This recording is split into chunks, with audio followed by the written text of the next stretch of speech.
kumele umfokazi namhlanje sikhaliswe ukuthi uzibone ukuthi ingakanani namhlanje.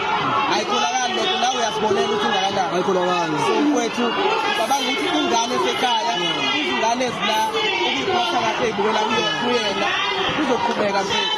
Ake ngisho ukuthi mina bona abantu abangaka omama baonakisha mfethu umsebenzi wabo umuhle kangaka.